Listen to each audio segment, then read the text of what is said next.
বন্ধুসকল মই পাপু বৰা আৰু আপোনালোকক পুনৰবাৰ টেক পাপু ইউটিউব চেনেললৈ স্বাগতম জনাইছো আৰু এই ভিডিঅ'টোত আপোনালোকক আজি 5টা দিনটোৰ গুৰুত্বপূৰ্ণ খবৰ বিষয়ে জনাবলৈ চেষ্টা কৰিম। যদি ভিডিঅ'টো চাই ভাল পায় লাইক কৰি দিব, শ্বেয়াৰ কৰিব, লগতে চেনেলত যদি প্ৰথমবাৰ আহিছে এনেকুৱা বিভিন্ন ভিডিঅ' পাই থাকিবৰ কাৰণে চেনেলটো সাবস্ক্ৰাইব কৰি ল'বলৈ নাপাহৰিব।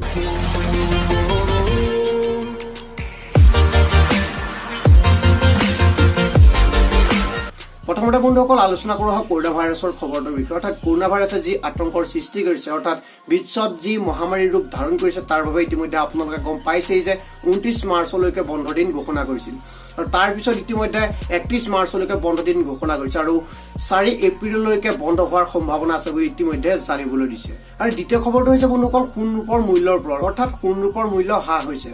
আপোনালোকে জানিবলৈ পাই সুখী হ'ব যে সোণৰ দাম প্ৰতি 10 গ্ৰামত 5000কৈ কম হৈছে। অৰ্থাৎ প্ৰতি 10 গ্ৰামত 5000কৈ কমাই দিছে সোণৰ মূল্য। লগতে ৰূপৰ SCX প্ৰতি কেজিত 5% কমি, অৰ্থাৎ 5% কমি গৈ পেলাই 38,500 টকা পৰ্যন্ত হৈছেগৈ। অৰ্থাৎ সোণ আৰু ৰূপৰ দাম ইতিমধ্যে বহুত কমি যোৱা দেখা গৈছে। আৰু বন্ধুসকল 3 নম্বৰ খবৰটোৰ বিষয়ে এতিয়া আমি জানো। 3 নম্বৰ খবৰটো হৈছে তেজৰ গ্ৰুপৰ ওপৰত।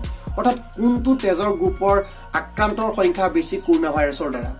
চীনৰ এটা গৱেষণাৰ মতে জানিবলৈ দিছে যে যিসকল ব্যক্তিৰ এই গ্ৰুপৰ তেজ, সেই এই গ্ৰুপৰ ব্যক্তিসকলৰ কৰোনা ভাইৰাছৰ আক্ৰান্ত সংখ্যা বেছি আৰু যিসকলৰ অ গ্ৰুপৰ তেখেতসকলৰ কৰোনা ভাইৰাছৰ দ্বাৰা আক্ৰান্তৰ সংখ্যা কম। এটা গৱেষণাৰ জৰিয়তে এই তথ্য জানিবলৈ দিছে। অৰ্থাৎ আপোনালোকে নিশ্চয় গম পালে যে এই গ্ৰুপৰ ব্যক্তিসকলৰ কৰোনা ভাইৰাছে বেছিকৈ আক্ৰান্ত কৰিছে আৰু অ গ্ৰুপৰ যিসকল ব্যক্তি সেইসকলক কৰোনা ভাইৰাছে ভালকৈ অৰ্থাৎ বেছিকৈ আক্ৰমণ কৰাৰ সুবিধা পোৱা নাই। আৰু এতিয়া আমি আলোচনা কৰোঁ 4 নম্বৰ খবৰটোৰ বিষয়ে।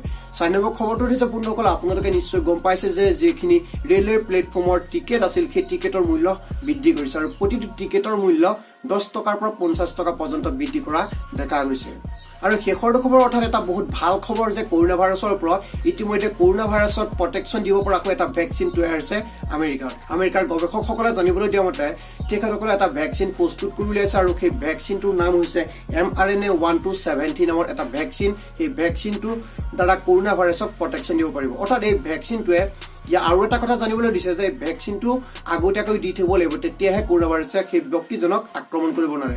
যদি কৰোনা ভাইৰাছে আক্ৰান্ত হোৱাৰ পিছত কিন্তু এই ভেকচিনটোৱে কাম নকৰে বুলি তেখেতসকলে জানিবলৈ দিছে। চ' এইটো এটা ভাল খবৰ যে আগতীয়াকৈ এই ভেকচিনটো যদি আমি লৈ থাকোঁ তেতিয়াহ'লে আমাক কৰোনা ভাইৰাছৰ দ্বাৰা আক্ৰান্ত হ'ব নোৱাৰে। চ' এই 5টা খবৰ আপোনালোকক অতি সহজতে দিব বিচাৰিলোঁ। যদি ভাল পালে লাইক কৰি দিয়ক, শ্বেয়াৰ কৰক আৰু আমাৰ চেনেলটো ছাবস্ক্ৰাইব কৰিব বুলি আশা ৰাখিলোঁ।